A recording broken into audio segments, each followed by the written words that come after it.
आदरणीय किसान मजदूर एवं युवा साथियों, जिस तारीख का इंतज़ार था निर्वाचन आयोग ने घोषित कर दिया है।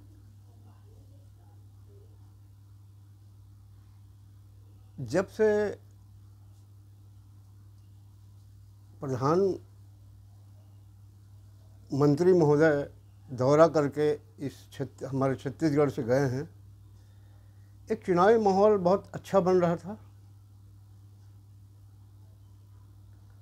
और केंद्रीय चुनाव समिति ने जब से प्रत्याशियों की सूची जो घोषित की है, उससे देख सुनकर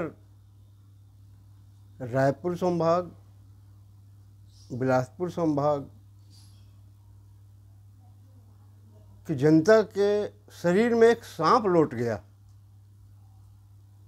इसलिए मैं आज केंद्रीय चुनाव समिति भारतीय जनता पार्टी को बधाई देने के लिए आया हूं कि उन्होंने ऐसे उम्मीदवारों को पुनः चुनाव में उतारा है। शायद उनको समय नहीं था, प्रभारियों को और केंद्र के नेताओं को, कि छत्तीसगढ़ के जनता ने क्यों पिछले चुनाव में नकारा था उसकी जांच कराने की। ये वही लोग हैं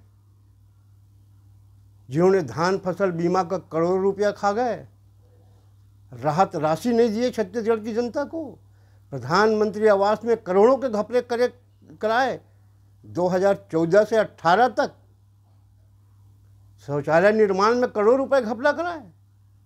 और हम पर आरोप लगाए थे कि छत्तीसगढ़ की जनता ने 2500 धान और ऋण मुक्ति में के लालच में आकर के हमको गद्दी से अलग कर दिया। चुनाव समिति के नेताओं को मैं बहुत बहुत बधाई देता हूं कि आज कांग्रेस भाजपा के बीच चुनाव नहीं होगा, जनता और भाजपा के बीच चुनाव होगा।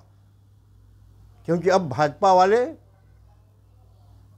मैं सुना हूं कि 4,3500 में धान खरीदने का घोषणा करने वाले हैं।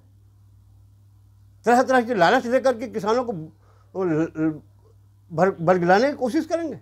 इस चुनाव में भाजपा को पता चलेगा कि छत्तीसगढ़ की जनता लालची है कि देशभक्त है।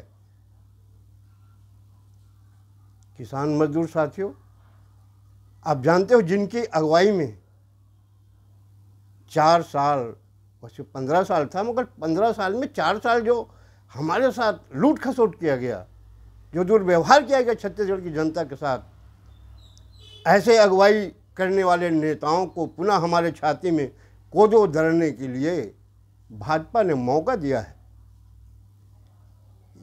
यहाँ कांग्रेस पराजय का माहौल बन रहा था, मगर मुझको तो डाउट था ना, शंका था, ऐसा कोई फिक्सिंग तो नहीं है। अब आज ये जाहिर हो गया कि भाजपा के नेता नहीं चाहते कि छत्तीसगढ़ में भाजपा की सरकार बने। ये हिंदूवाद की बात करते हैं, मुख में राम बगल में छुरी रखते हैं और हिंदुओं को ही लूटते हैं। ऐसे लोगों को पुनः अधिकांश लोगों को उम्मीदवार बना के छत्तीसगढ़ में उतारा है। समय आने पर जनता जवाब देगी। हमको ये लालची कहते थे ना, 2500 में धान में ऋण मुक्ति में जनता ने हमको वोट नहीं दिया। ये हमारे ऊपर आरोप लगाते थे। केंद्र के नेता अभी भी समय है, बदलना है बदल सकते हो, नामांकन नहीं भरा गया है और सर्वे करा लो एक बार।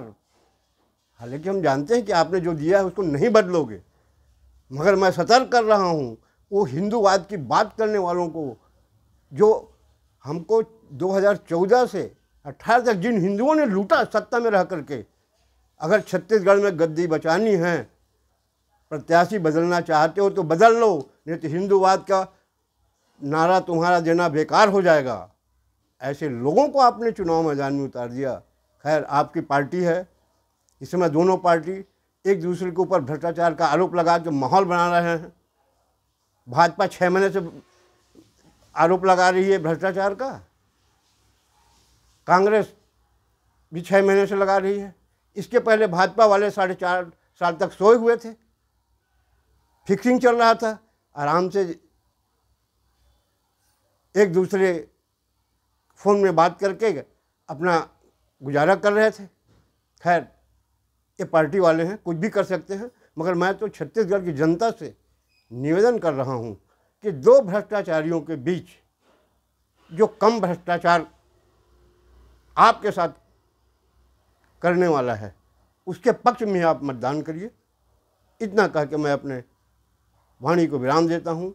धन्यवाद। जय हिंद।